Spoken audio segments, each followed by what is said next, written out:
Welcome back. We'll pick up here where we left off in the last session.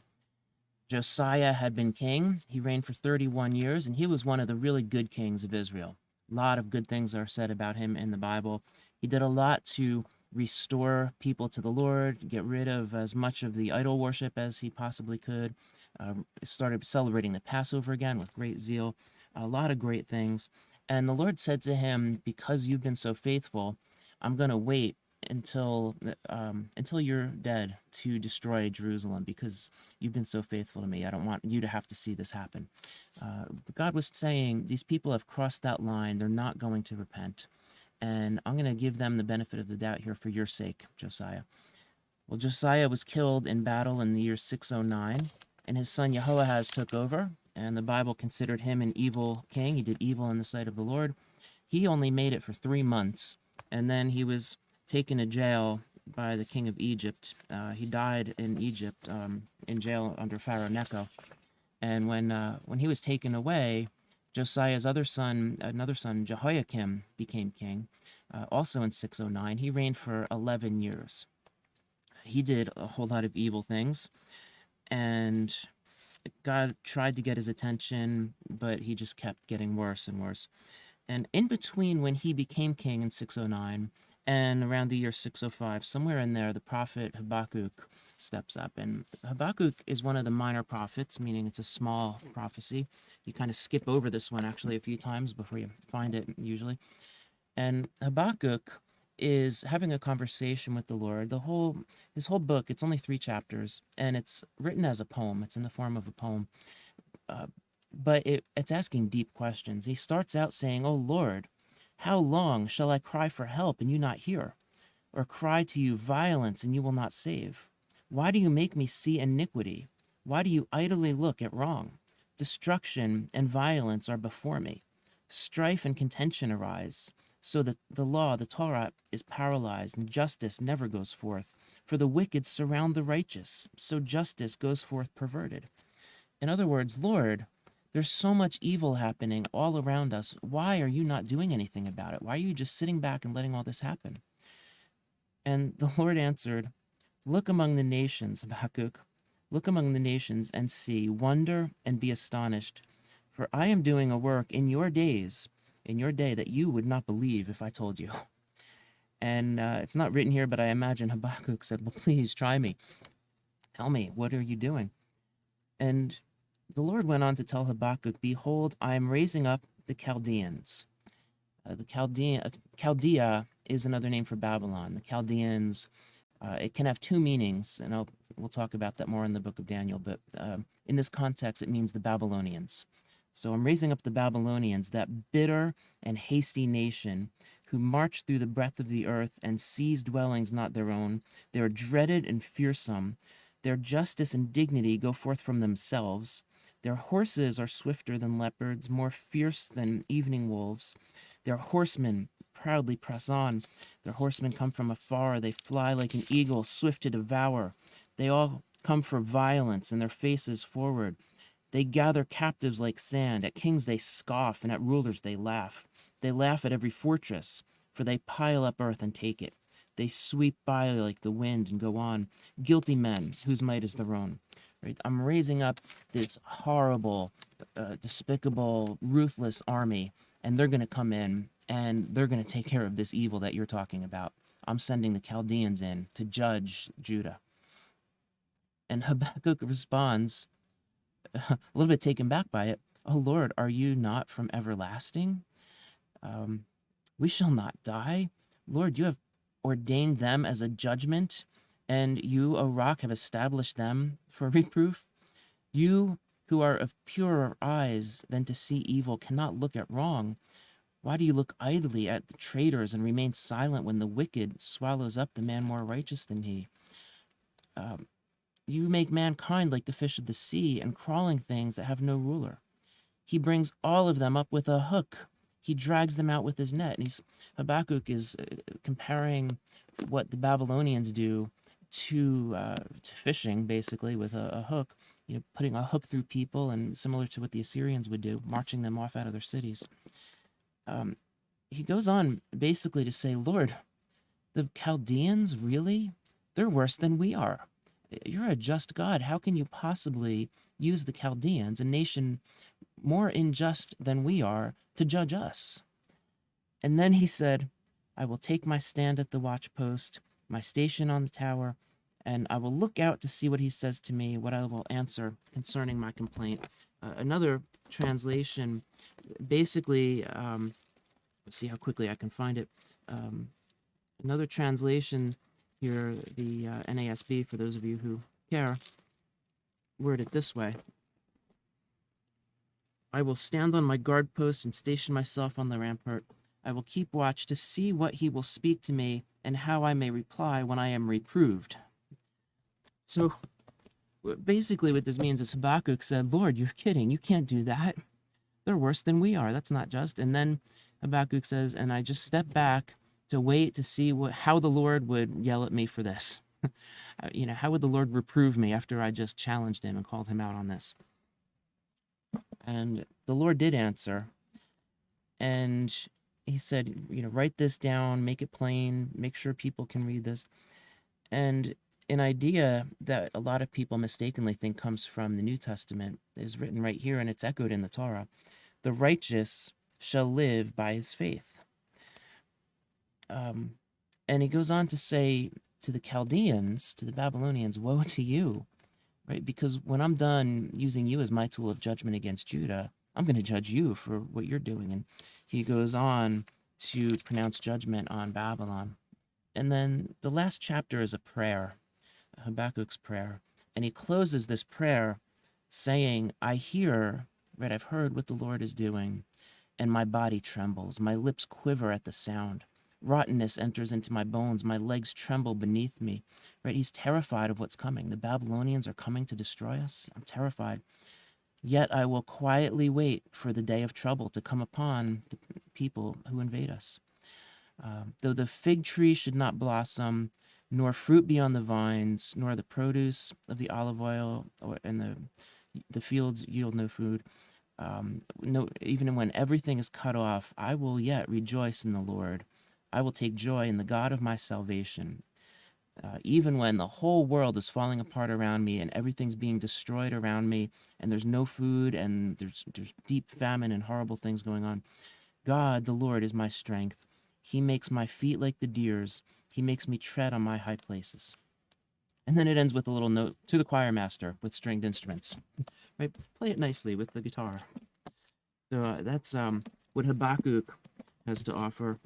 Of course, Jehoiakim didn't listen to Habakkuk's warning. In the year 605, there's a huge battle called the Battle of Carchemish. And this is sort of a really decisive battle here.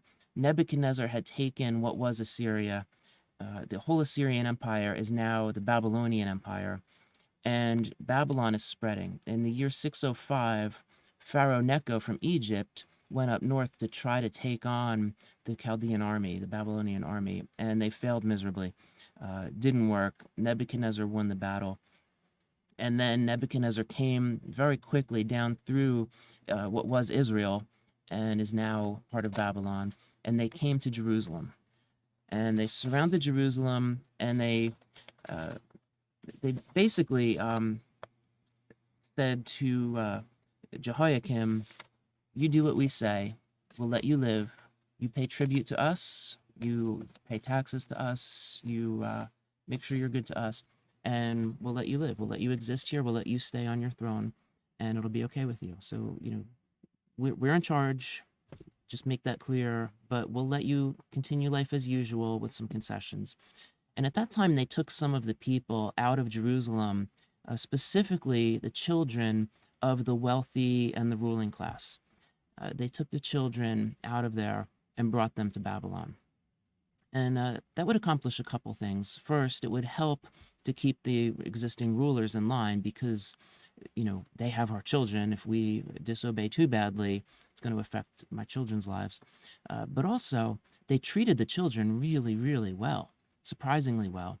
And they did that so that the children would grow up then in Babylon respecting Babylon, even though they've been through some trauma, being stripped from their families and everything.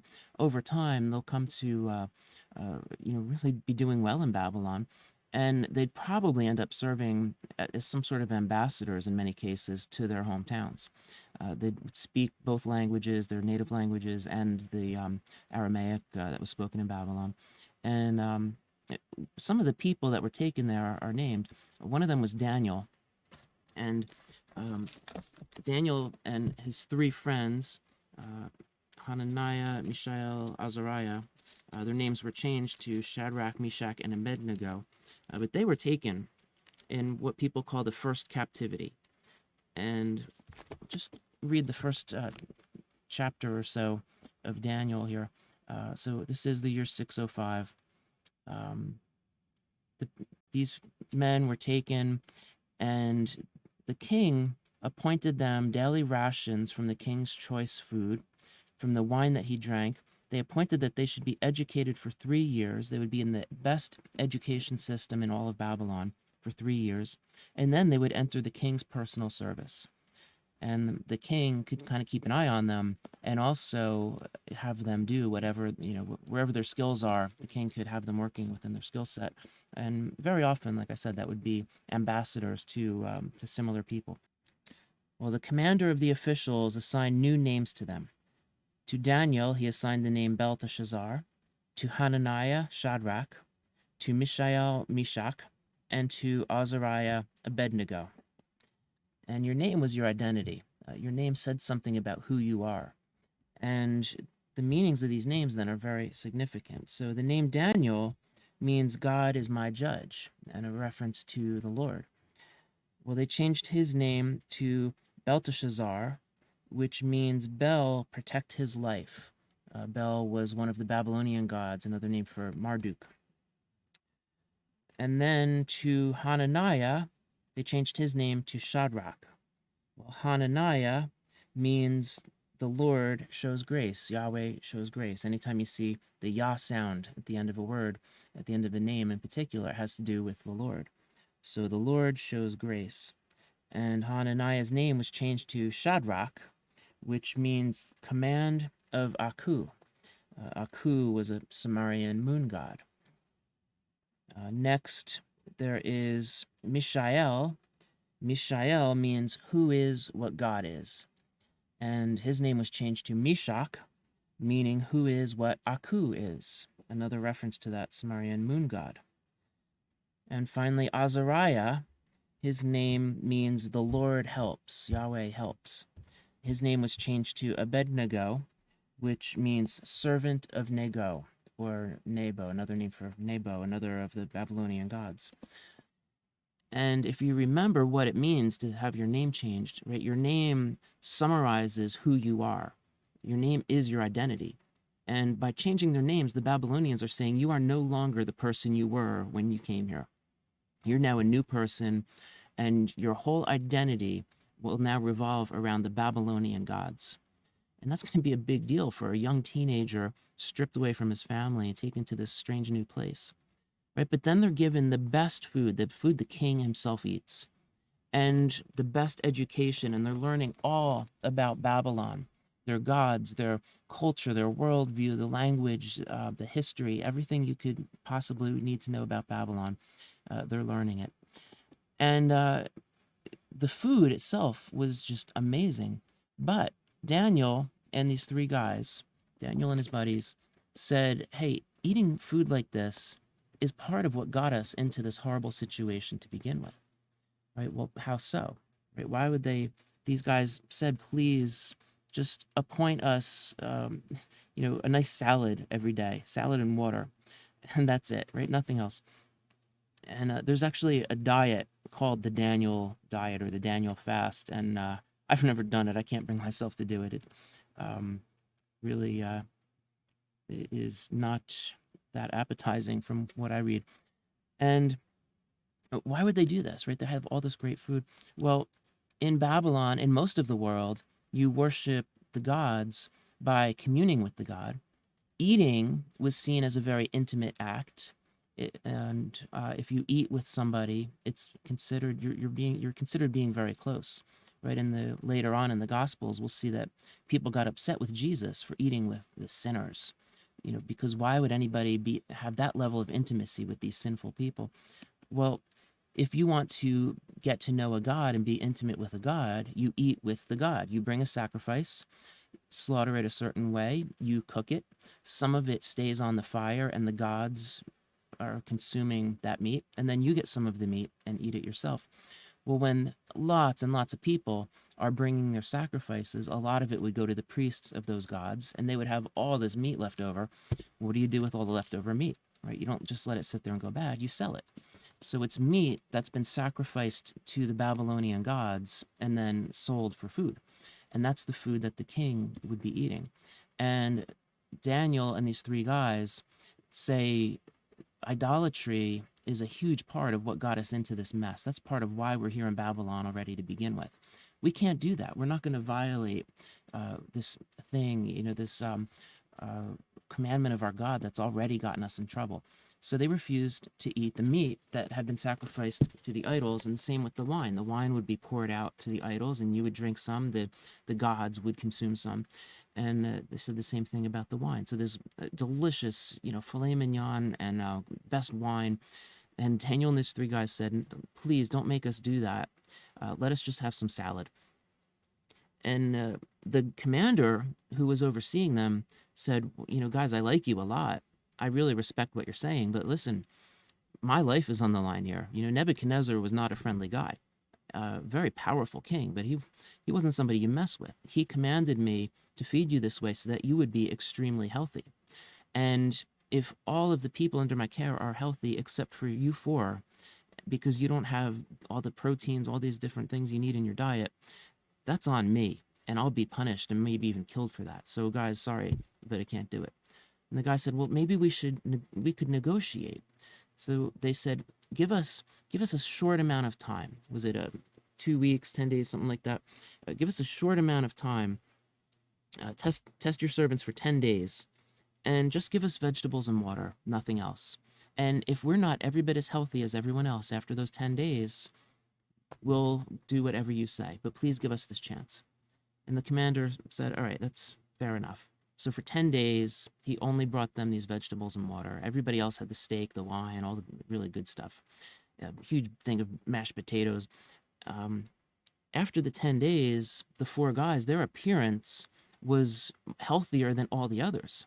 And the commander said, whoa, this is impressive. From now on, everybody's getting just vegetables and water. No more of this filet mignon and wine, right? Well, you can imagine how popular Daniel and those four guys became after that.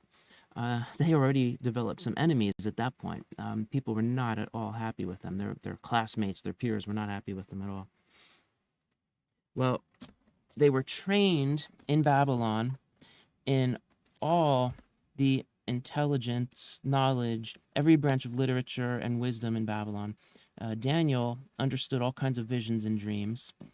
And at the end of the time that they were designated to be in school, all the people were presented to Nebuchadnezzar. And Nebuchadnezzar talked with each of them. And out of all of these people, not one was found like Daniel, Hananiah, Mishael, and Azariah, which is interesting because their Hebrew names are listed here instead of their Babylonian names. Right? So they entered the king's personal service.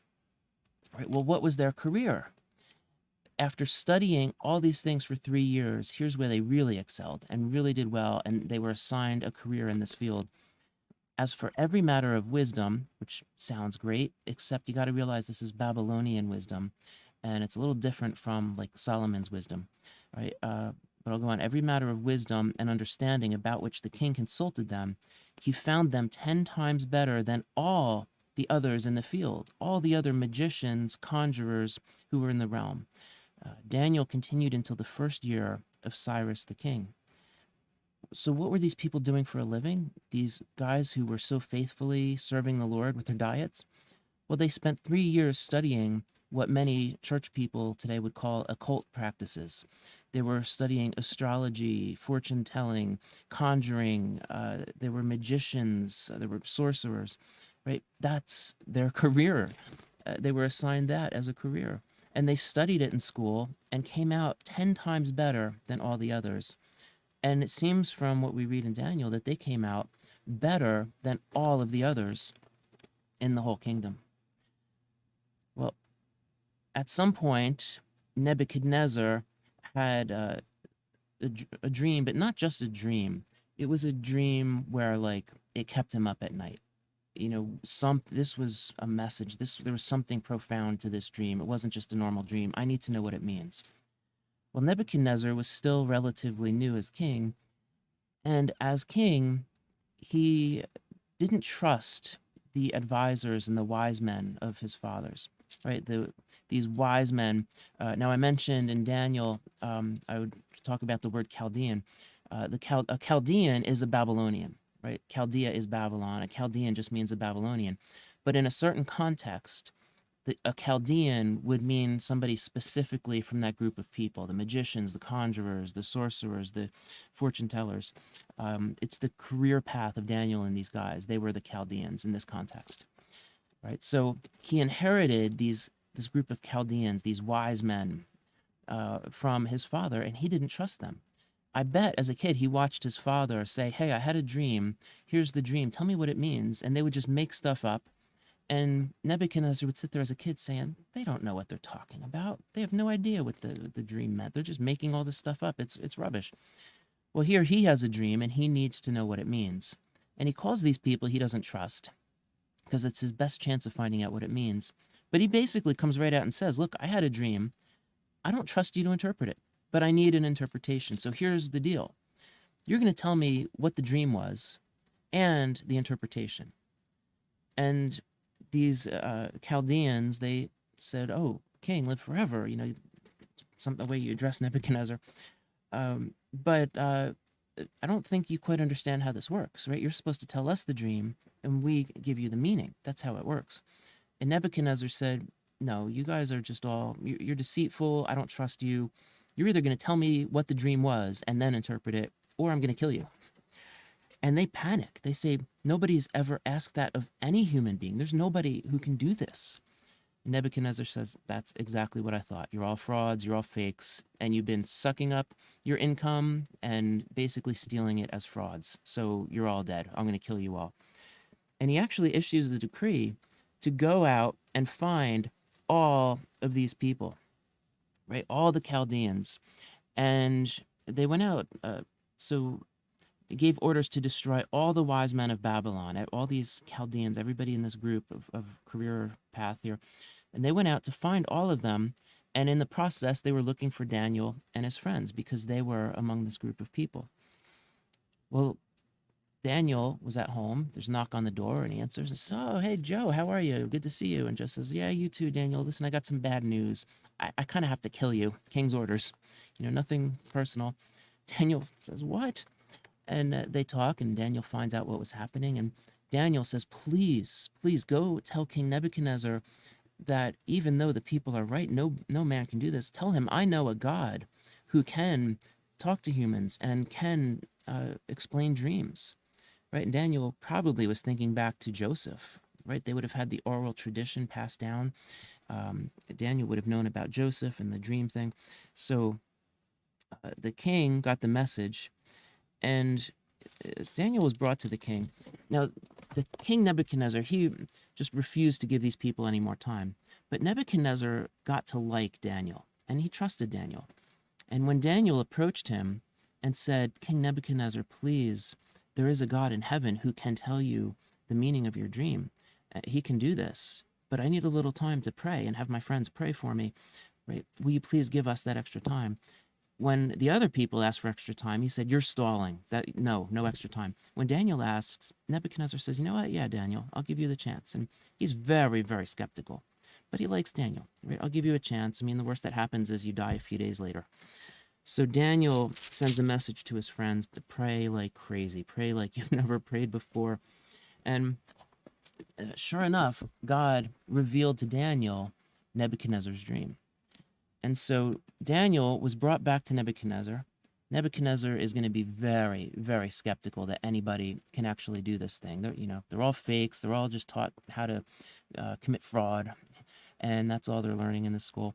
right? But Daniel comes back, and Daniel starts out saying to the king, as for, all right, so Nebuchadnezzar said, "Are you able to make known to me the dream that I've seen and its interpretation?" Expecting Daniel to say, "Well, no, but if you give me a hint, maybe I can try." Right? Instead, Daniel answers, saying, "As for the mystery about which the king has inquired, neither wise men, conjurers, magicians, nor diviners are able to declare it to the king." And Nebuchadnezzar said, "I knew it. Sorry, Daniel, gotta kill you." Right? However, Daniel continued, "There is a God in heaven who reveals mysteries. And he, this God in heaven, this God has made known to Nebuchadnezzar what will take place in the latter days." Right? This is what's going to happen in the future. Your dream is predicting the future, Nebuchadnezzar. And Nebuchadnezzar says, "All right, maybe, but you're still not telling me the dream." So Daniel continues, "This was your dream and the visions in your mind while you were on your bed." And Nebuchadnezzar sits up and says, "You really think you can do this, huh? As for you, O king, while you were on your bed, your thoughts turned to what would take place in the future. And he who reveals mysteries has made known to you what will take place." And King's thinking to himself, "You're speaking like one of those psychics on the boardwalk. You're telling me things and trying to get me to commit to something."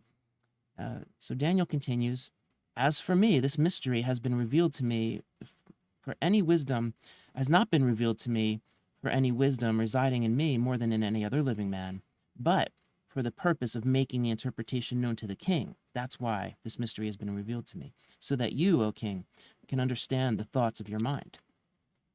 And the king is still skeptical, but he's pretty curious. And then Daniel continues, "You, O king, were looking, and behold, there was a single great statue." And the king kind of sits up. He says, "How do you know that? I haven't told anybody this." "That statue was large and of extraordinary splendor, standing in front of you, and its appearance was awesome. The head of that statue was made of fine gold." And now the king is getting really impressed. Like, "I don't know how you knew that," right? "And its breast and its arms were made of silver. Its belly and its thighs were bronze, its legs of iron, its feet partly clad of iron and partly clay." And now the king is really impressed, and his eyes are getting bigger, and he's sitting up and listening intently to Daniel. And Daniel said, "You continued looking until a stone was cut out without hands and struck the statue on its feet of iron and clay and crushed the feet. Then the iron and clay, the bronze, the silver, and the gold were crushed all at the same time and became like chaff from the summer threshing floors. The wind carried them away so that not a trace of them was found. But a stone that struck the statue became a great mountain and filled the whole earth. This was the dream. Now I will tell its interpretation to the king." Now, if you are able to tell, if you're Nebuchadnezzar and this person tells you detail by detail about this dream you had and says, "Now I'll tell you what it means," you're going to be sitting up and listening, right? You want to know exactly what this thing means. And Daniel goes on to say, "Nebuchadnezzar, you are the head of gold. But after you will arise another kingdom inferior to you, and then a third kingdom of bronze that will rule over the earth, and then a fourth kingdom, as strong as iron, inasmuch as iron crushes and shatters all things. So like iron that breaks in pieces, this fourth kingdom will crush and break all these in pieces. And that you saw the feet and toes, partly of potter's clay and partly of iron. It will be a divided kingdom, but it will have in the toughness of iron, it will have in it the toughness of iron, inasmuch as you saw the iron mixed with common clay. And the toes were partly of iron and partly of pottery, so some of the kingdom will be strong and some will be brittle. And in that you saw the iron mixed with common clay, they will combine with one another in the seed of men, but they will not adhere to one another, even as iron does not combine with pottery. In those days of those kings, the God of heaven will set up a kingdom which will never be destroyed. That kingdom will not be left for another people. It will crush and put an end to all these kingdoms, but it itself will endure forever. Inasmuch as you saw that a stone was cut out of the mountain without hands, and it crushed the iron, the bronze, the clay, the silver, and the gold. The great God has made known to the king what will take place in the future. So the dream is true, and its interpretation is trustworthy. King Nebuchadnezzar fell on his face and did homage to Daniel, gave orders to present him with an offering and fragrant incense. And the king said to Daniel, "Surely, Daniel, your God is a God of gods and a Lord of kings and a revealer of mysteries, since you have been able to reveal this mystery." The king promoted Daniel, gave him many gifts, made him very wealthy, put him as ruler over the whole province of Babylon, chief prefect over all the wise men of Babylon. And Daniel made a request of the king, and so Nebuchadnezzar appointed Shadrach, Meshach, and Abednego over the administration of the province of Babylon, while Daniel was at the king's court. So Daniel just got promoted to second in command over all of Babylon, basically, serving directly under Nebuchadnezzar, made very clear that it was his God, the Lord, revealing all this stuff to Nebuchadnezzar. And it went very well for him. Well, this event here will influence Nebuchadnezzar greatly in a few different ways, positive and negative, and we'll see that play out in some of the next sessions.